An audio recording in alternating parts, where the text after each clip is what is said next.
सभी को राम राम।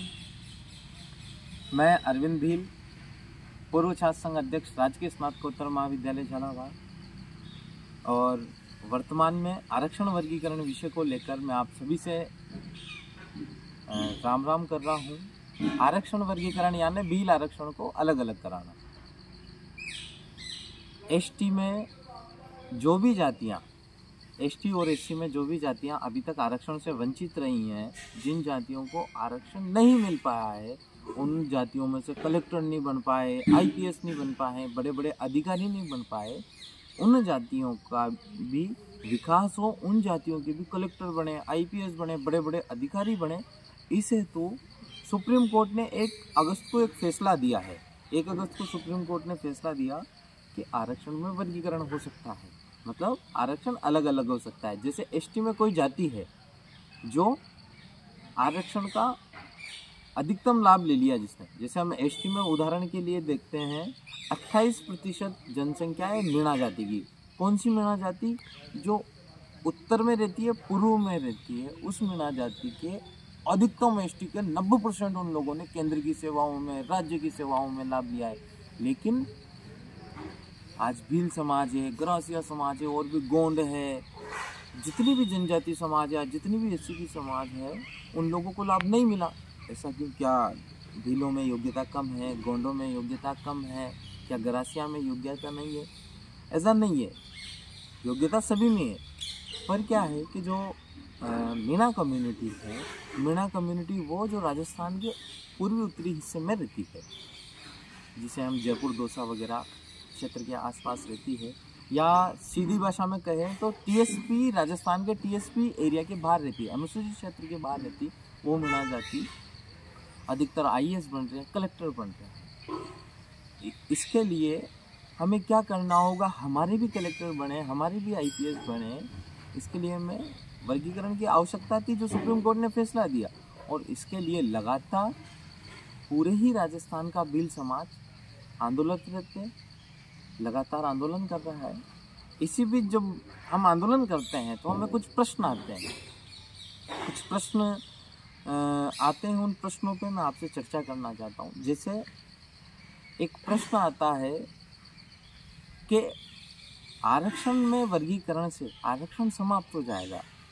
पहले तो मेरे सभी सगा भाइयों को बताना चाहता हूँ, सगाजनों को बताना चाहता हूँ, आरक्षण वर्गीकरण से किसी भी प्रकार का आरक्षण समाप्त नहीं हो रहा है, बल्कि जिन जातियों को लाभ नहीं मिल पाया है, उन जातियों को वास्तव में आरक्षण मिलने वाला है। अतः हम ये कह सकते हैं कि आरक्षण खत्म नहीं हो रहा है।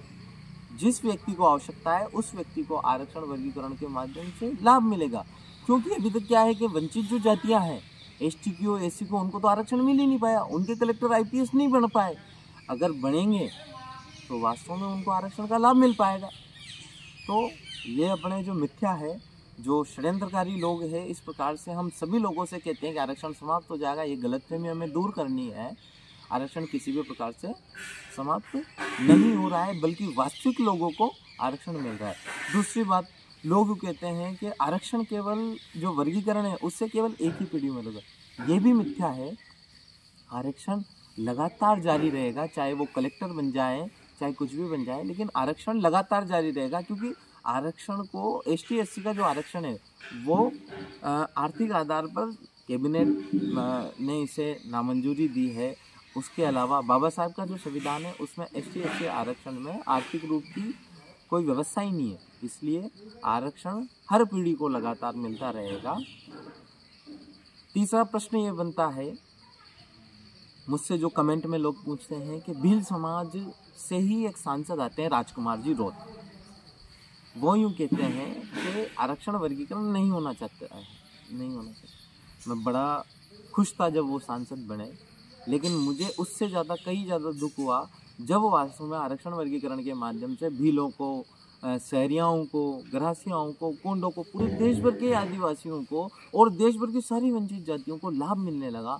तब मेरा एक भाई राजकुमार जो सांसद है, वो इसके खिलाफ खड़ा हुआ, जबकि वो खुद सांसद बने हैं वर्गीकरण की लड़ाई लड़कर। वो कहते हैं जनसंख्या के आधार पर आरक्षण मिलना चाहिए।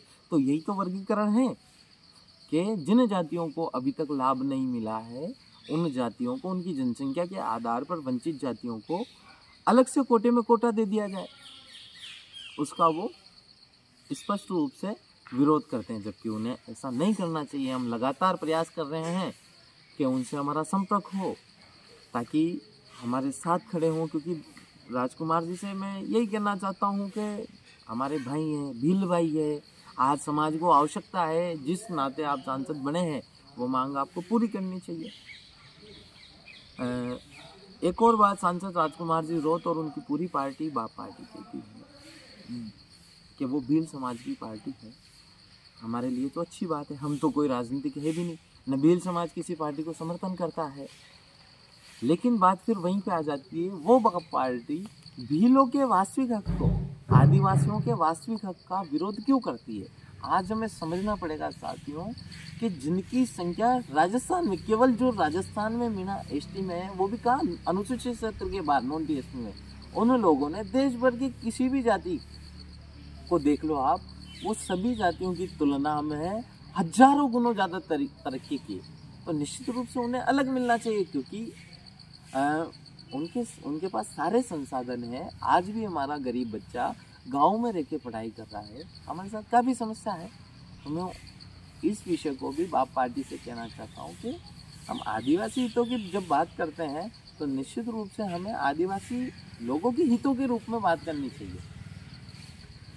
एक और आता है, एक प्रश्न और आता है कि अरविंद भील हमेशा राजकुमार रोत का विरोध कर रहा है। ऐसा नहीं है साथियों, अरविंद भील राजकुमार रोत का विरोध नहीं करता है, या जो वर्गीकरण के समर्थक है वो राजकुमार रोत का विरोध नहीं करते हैं। वास्तव में वर्गीकरण के जो समर्थक हैं वो विरोध कर रहे हैं राजकुमार रोत जी की उस सोच का, जिसके माध्यम से वो अपनी जो नॉन टीएसपी के मीणा है उनको खुश करना चाहते हैं और वो वहाँ अपने 2-4 विधायक बनाना चाहते हैं।